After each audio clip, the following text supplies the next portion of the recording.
Ano ang mangyayari kapag ang huling pag-asa ng isang magsasaka ay ibinigay niya sa isang sugatang banyaga? Sa gitna ng bitak na lupa, isang sakripisyo ang nagpabago sa lahat. Ang sumunod na himala ay yayanig sa puso ng sinumang makakarinig. Nagbabagang init ang gumabalot sa buong probinsya ng Isabela. Bitak-bitak na ang lupa sa tuyot na bukid ni Mang Carding. Wala na siyang maipapakain sa kanyang gutom na pamilya. Sa tindi ng desperasyon, lumuhod siya sa mainit na alabok. "Ibibigay ko ang buhay ko para lang sa ulan," sigaw niya. Biglang may lumitaw na isang sugatang binata sa kanyang harapan. Galing ito sa malayo at tila pasan ang buong mundo. Simple lang ang suot niyang puting kamisa at luma na. May kakaibang kapayapaan sa kanyang mga pagod na mata. Kahit ito na lang ang huling tubig na inimbak ni Carding. Ibinigay niya ang 10 litrong natitira para sa banyaga. Pinakawalan din niya ang matandang kalabaw na si Lando. "Sa'yo na siya. Mas kailangan mo ito kaysa sa akin." Bago umalis ang binata, lumingon ito at numiti ng tapat. "Salamat, Ricardito," may nang sabi ng estranggero sa kanya. Tumigil ang mundo ni Carding dahil sa isang salita lamang. Tanging ang pumanaw niyang ina ang tumatawag sa kanya niyon. Paano nalaman ng taong ito ang kanyang lihim na pangalan? Naranasan mo na bang magsakripisyo kahit wala nang natitira sa'yo? Mabilis na kumalat ang balita sa buong Baryo San Roque. Sa tapat ng sari-sari store, puro malakas na tawanan ang maririnig. "Si Carding ang pinakahangal na matanda sa buong Luzon!" sigaw ng isa. Pinamimigay ang tanging tubig sa isang estranggerong sugatan. Wala na rin ang kanyang matandang kalabaw na si Lando. Naglalakad na lang siya ngayon sa ilalim ng nakatirik na araw. 6 na kilometro ang layo ng balon mula sa kanyang dampa.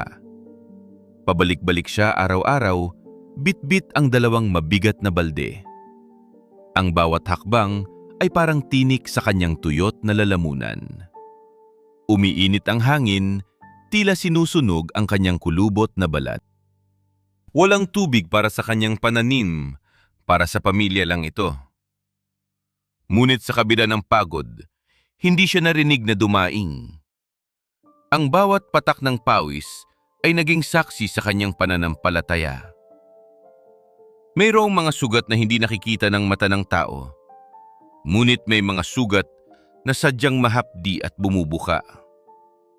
Dito na magbubukas ang katotohanang matagal nang nakatago sa dilim.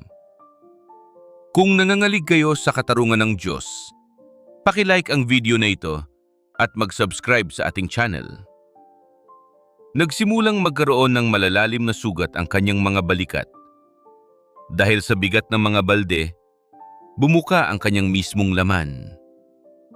Dugo at pawis ang humahalo sa kanyang lumang damit araw-araw. 45 araw na ang nakalilipas, ngunit hindi ito gumagaling. Kumikirot ang kanyang buong likod sa bawat paggalaw ng katawan.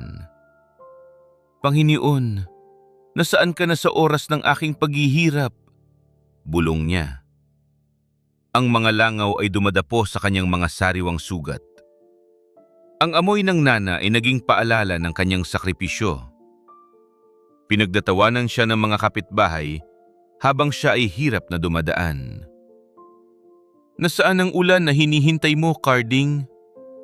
uyam ng mga tambay. Tumingala siya sa langit na tila gawa sa matigas na tanso. Wala kahit isang maliit na ulap na nagpapakita ng awa.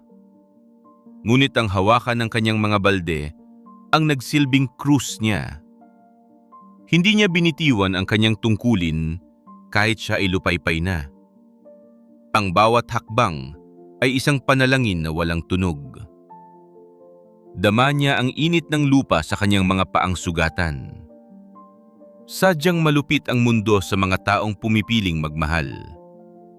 Ngunit ang sugat sa balat ay maliit na bagay lamang sa kanya. Ang masakit ay ang sugat ng pangungutya ng sariling kapwa. "Hibang na nga ang matandang yan," sabi ng mga nakakakita. Hindi nila alam ang lihim na pakikipagtagpo niya sa binata. Nanatili siyang tahimik habang bumubuhos ang uyam ng lahat. Tinitiis niya ang lahat para sa isang pangakong hindi nakikita. Ano kaya ang gagawin mo kung lahat ay tinatawanan ng iyong pananampalataya? Dumating ang isang makintab na sasakyan sa harap ng dampa ni Carding. Iyon ay si Don Enrique, ang pinakamayamang asyendero sa buong probinsya. Bumaba siya at tinakpan ng ilong dahil sa alikabok at amoy. Inilibot niya ang kanyang paningin sa tuyot na paligid ng bukid. "Carding, balita ko ay hindi ka na makatayo sa gutom," bungad nito. Tiningnan ng Don ang mga balikat ni Carding na puno ng dugo. Nangangamoy na ang mga sugat ng matanda dahil sa tindi ng init. Wala na siyang bigas at wala na ring pambili ng kahit anong gamot. Numisi si Don Enrique habang nilalabas ang isang makapal na bundle. "Narito ang 30,000 piso, Carding. Kunin mo na ito ngayon." Nanlaki ang mga mata ni Carding sa nakikitang dami ng pera sa harap. Isang malaking himala ang halagang iyon para sa taong walang-wala na. "Ibigay mo lang sa akin ang iyong 4 na ektaryang lupain," alok nito. Alam ng Don na halos barya lang ang halagang iyon sa totoong presyo. Ngunit alam niyang desperado na ang matanda at wala ng ibang pagpipilian. "Kailangan mo ng gamot, Carding. Kailangan mo ring kumain ng maayos." Ramdam ni Carding ang matinding hapdi sa kanyang buong nanghihinang katawan. Biglang umihip ang isang kakaiba at malamig na hangin sa loob ng dampa.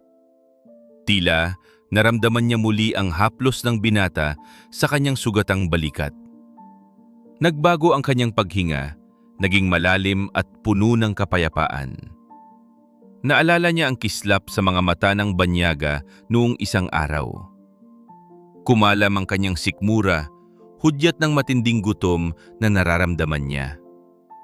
Maari siyang mabuhay ng marangya sa loob ng maraming buwan dito. Maari niyang maipagamot ang kanyang mga sugat na sadyang kumikirot na.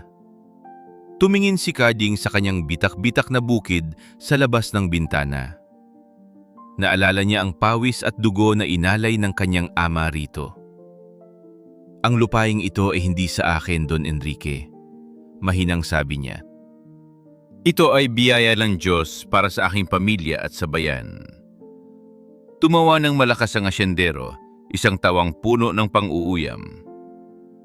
"Diyos? Nasaan ang Diyos mo ngayong mamatay ka na sa gutom, Carding?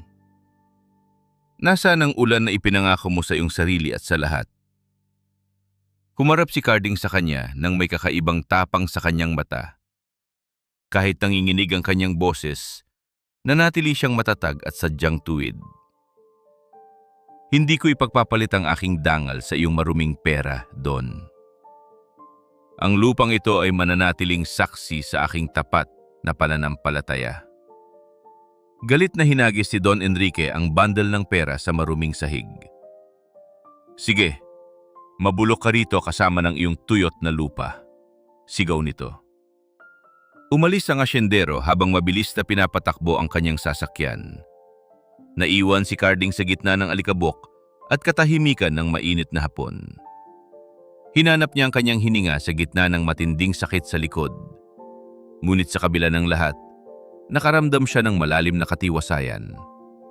Alam niyang ang tunay na kayamanan ay hindi nahahawakan ng mga kamay. Ito ay nakatago sa puso ng taong marunong magtiis para sa katotohanan. Pinulot niya ang isang dakot ng tuyong lupa at dahan-dahan itong hinalikan.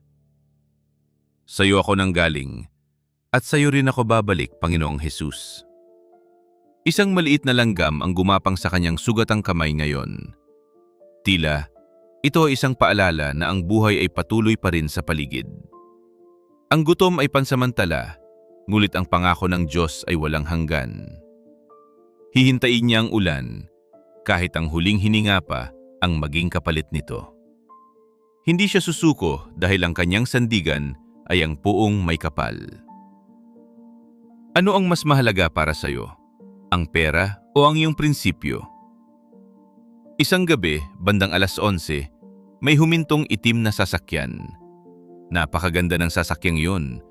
Parang sa mga senador lamang ito. Bumaba ang isang lalaki na nakasuot ng pormal na barong. Ang barong niya ay puting-puti, walang kahit anong dumi. May dala siyang isang malitang gawa sa makintab na pilak. Kumatok siya ng marahan sa pintuan ng dampa ni Carding. "Magandang gabi, Ricardito," bungad ng lalaki sa kanya. Nagulat ang matanda dahil sa muling pagtawag sa kanyang palayaw. Pinatuloy niya ang bisita sa kanyang munting tahanan na madilim. Inilapag ng lalaki ang maleta sa kanilang lumang hapagkainan. Nang buksan ito, halos tumigil ang tibok ng puso ni Carding. Puno ito ng makakapal na bundle ng mga sariwang pera. Eksaktong 3,500,000 piso ito lahat. May mga dokumento ring kasama sa loob ng nasabing maleta.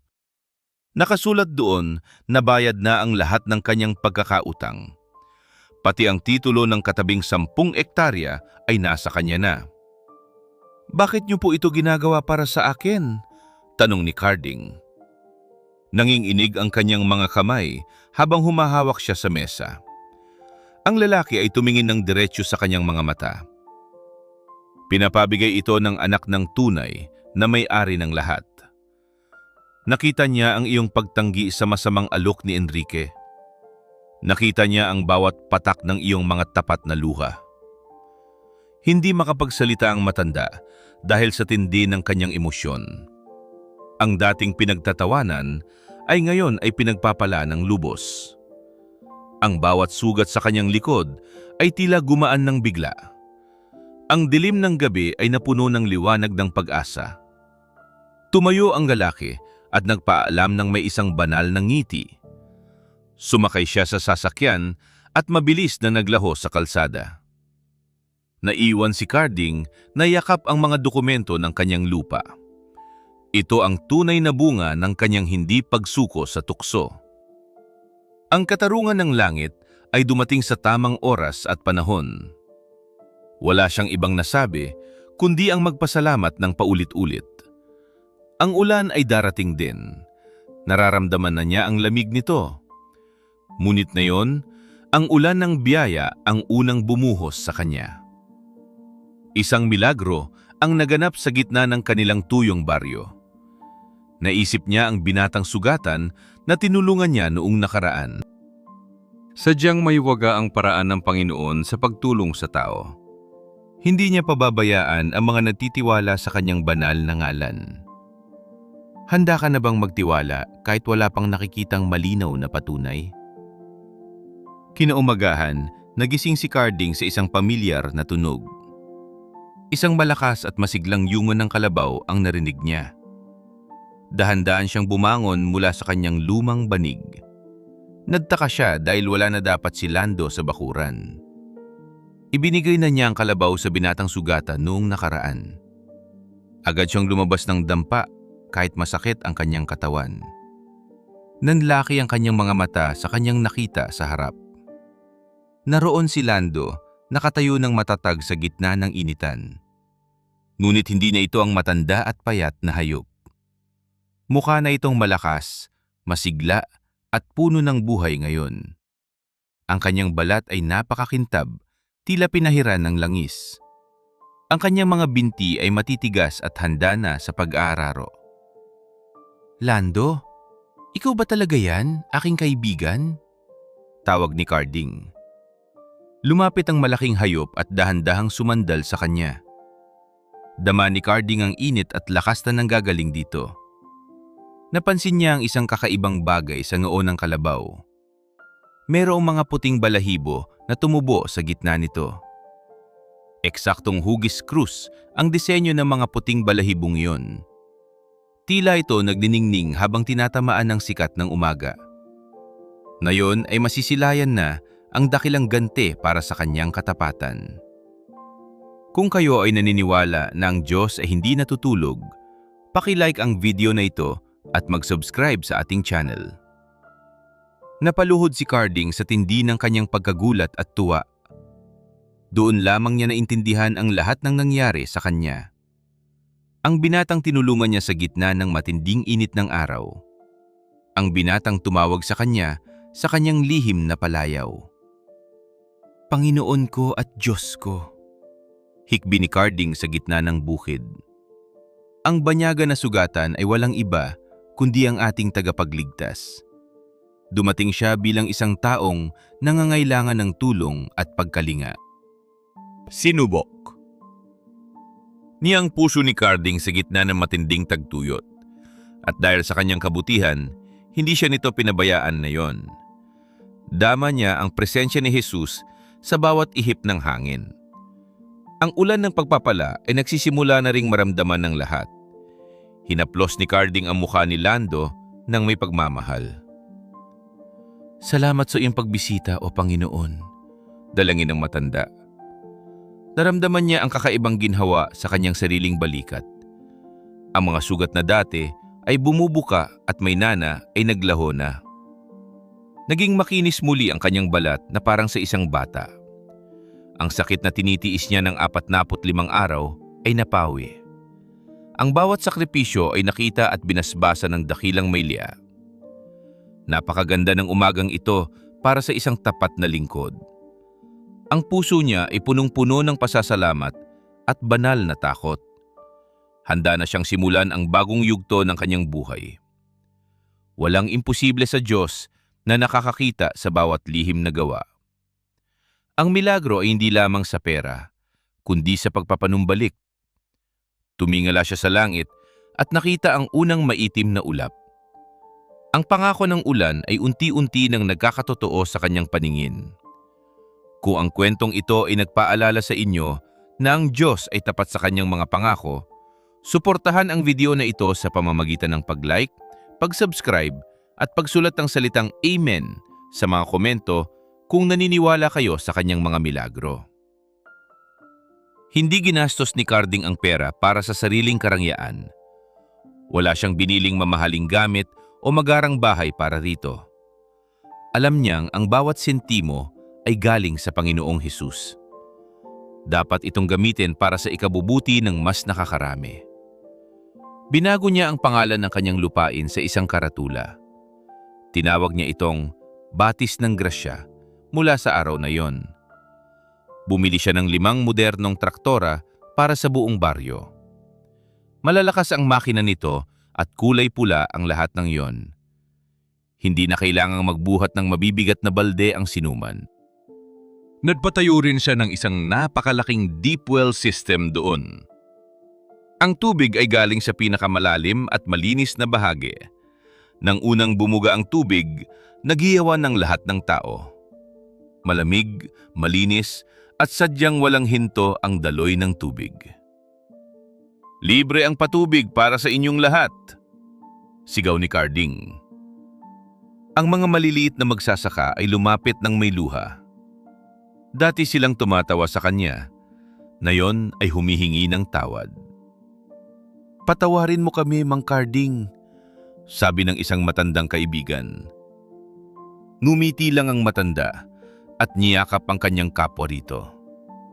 Walang galit sa kanyang puso. Puro pagmamahal lamang ang naroon. Nagtayo rin siya ng isang malaking community kitchen sa bukid. Araw-araw ay may mainit na kanin at masarap na ulam. Walang sinumang dumadaan ang muling magugutom sa kanilang bayan na yon.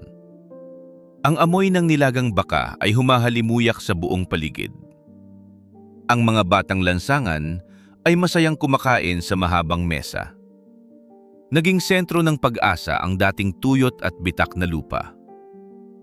Ang biyayang ito ay para sa lahat, madalas niyang wika. Nakikita niya ang mukha ng binata sa bawat batang busog. Nararamdaman niya ang haplos ni Jesus sa bawat tapat na pasasalamat. Ang dating pinakahangal ay tinawag ng Ama ng San Roque. Hindi siya naghangad ng anumang kapangyarihan o mataas na posisyon. Nananatili siyang nakasuot ng simpleng kamisa at luma niyang tsinelas. Ang kanyang kayamanan ay ginagamit para sa kaligtasan ng marami. Nakita ni Don Enrique ang lahat ng ito mula sa malayo. Nanginig ang asyendero sa inggit, ngunit wala siyang magawang anuman. Ang kapangyarihan ng pera ay natalo ng kapangyarihan ng pag-ibig. Isang gabi, tiningnan ni Carding ang kanyang mga bagong traktora. Tila, narinig niya ang mahinang bulong sa bawat ihip ng hangin. "Mabuting lingkod, ipagpatuloy mo ang iyong nasimulan," wika ng tinig. Ang mga bituin sa langit ay tila nagdiningning para sa kanya. Hindi nauubos ang laman ng pilak na maleta na iniwan niya. Sa bawat pisong nilalabas niya, tila may bumabalik na dobleng biyaya. Isang misteryo ito na tanging siya at ang langit ang nakakaalam. Ang kanyang buhay ay naging isang buhay na patotoo sa lahat. Ang bawat butil ng palay ay naging simbolo ng banal na pananampalataya. Hindi na bitak-bitak ang lupa, kundi puno ng luntiang mga halaman. Ang Barrio San Roque ay hindi na muling nakaranas ng matinding tuyot. Ang espiritu ng pagtutulungan ay nag-alab sa bawat puso ng tao. Ang Diyos ay tapat sa mga tapat sa Kanya, sabi niya. Ito ang lagi niyang paalala sa mga batang nagtatanong sa Kanya. Ang pag-asa ay hindi namamatay basta't may pusong marunong magmahal. Isang dakilang himala ang tunay na nangyari sa gitna ng Isabela. At ang lahat ng ito ay nagsimula sa isang basong tubig. Nagsimula sa isang matandang kalabaw na inalay ng buong puso. Ang tunay na milagro ay ang pagbabago ng ating mga sariling puso.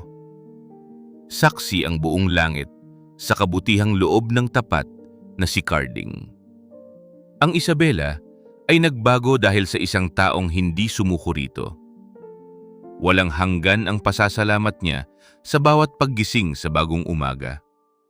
Dama niya ang presensya ng Panginoon sa bawat patak ng pawis.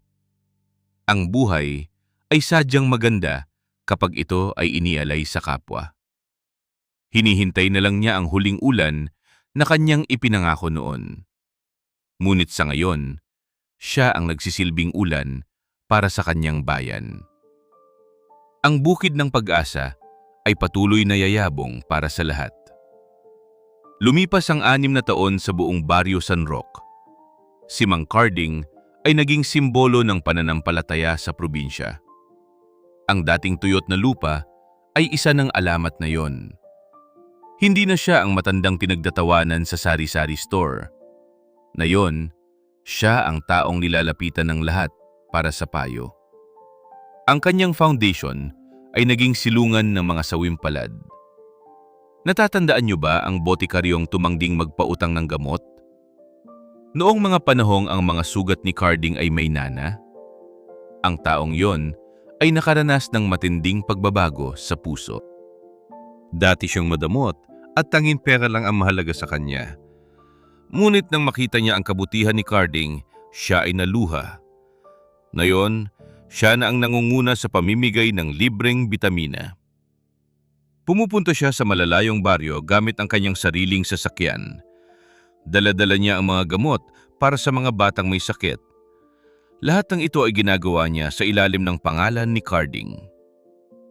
Natutunan ko na ang tunay na halaga ng buhay ay pagtulong. Ito ang sinasabi niya sa bawat pamilyang kanyang binibisita. Itinuro sa kanya ni Carding ang sining ng banal na pagpapatawad. Hindi nagtanim ng galit ang matanda kahit siya ay hinamak noon. Sa halip, binuksan ni Carding ang kanyang puso para sa lahat. Ang bawat patak ng gamot ay simbolo ng muling pagkakasundo. Isang hapon, nakaupo si Carding sa ilalim ng isang puno. Pinagmamasdan niya ang mga luntiang palay na sumasayaw sa hangin. Ang kanyang mga mata ay puno ng kapayapaan at pasasalamat. May isang batang lumapit sa kanya at nagbigay ng bulaklak.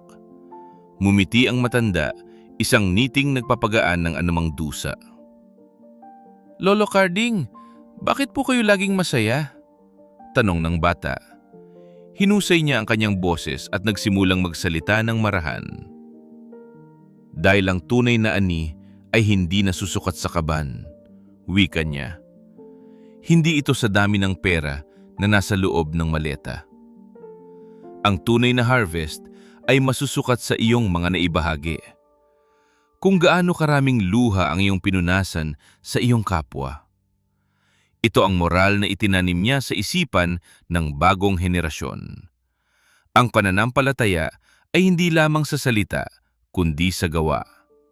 Ang bawat butil ng palay ay may dalang kwento ng sakripisyo. Ang bawat traktora ay may dalang kwento ng banal na pag-ibig. Walang sinumang naiiwang gutom sa ilalim ng kanyang pangangalaga. Ang batis ng grasya ay patuloy na umaagos para sa lahat. Ang alamat ni Mang Carding ay mananatili sa puso ng Isabela. Tunay na ang Diyos ay kumikilos sa mga taong may malasakit. Ang kapatawaran ay isang regalong mas mahalaga kaysa sa ginto. Saksi ang langit sa bawat tapat na tibok ng kanyang puso. Dama ng bawat isa ang presensya ni Jesus sa kanyang paligid. Ang buhay ay naging isang mahabang panalangin ng pasasalamat at sa bawat pagsikat ng araw, may bagong pag-asa ang sumisibol. Ang pananampalataya ay nagliligtas hindi lang sa sarili kundi sa bayan. Handa ka na bang maging bahagi ng kwento ng pagbabago? Sa edad na 80, mapayapang nakahiga si Mang Carding sa kanyang silid. Ang hangin ay sariwa at puno ng amoy ng luntiang mga palay.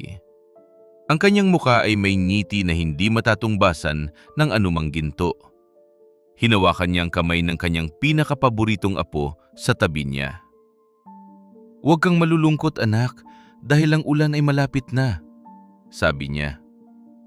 "Handa na akong ibigay ang huling pangako ko sa ating Panginoon." Naalala niya ang araw sa bukid nang siya ay huling lumuhod. Ang kanyang panata na ibigay ang buhay para sa ulan ng bayan. Dahan-dahan niyang ipinikit ang kanyang mga pagod, ngunit masayang mga mata. Sa isang iglap, tumigil ang tibok ng puso ng bakilang matanda. Ang katahimikan sa loob ng dampa ay naging napakalalim at napakasagrado. Ngunit sa labas, ang kalangitan ay biglang nag-iba ang anyo at kulay. Ang nakatirik na araw ay natakpan ng makapal at madilim na ulap. Isang malakas at dumadagundong na kulog ang yumanig sa buong Isabela. At pagkatapos, bumuhos ang isang napakalakas at napakalamig na ulan doon. Ito ang ulan na hinihintay ng lahat sa gitna ng tag-init. Ang ulan na dating niyang ipinangakong ibibigay ang kanyang mismong buhay, ang bawat patak ay tila himig ng pasasalamat mula sa kaitaasan. Naghiyawan ng mga tao sa kalsada habang nababasa ng malamig na tubig. "Salamat, Mang Carding! Salamat, Panginoon!" Sigaw ng mga magsasaka sa bukid. Ngunit ang milagro ay hindi lamang nagtapos sa pagbagsak ng ulan. Ang maleta ng pera na iniwan ng binata ay mahiwagang nananatili roon.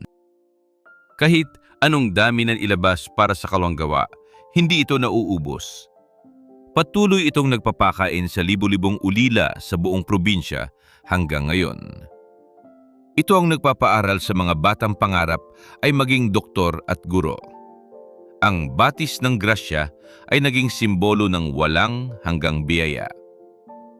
Si Mang Carding ay pumanaw na may dangal at puno ng pananalig. Iniwan niya ang isang pamana na hinding-hindi mabubura ng panahon sa atin. Itinuro niya na ang pananampalataya ay hindi lamang isang simpleng salita. Ito ay isang desisyon na ibigay ang lahat para sa kapwa.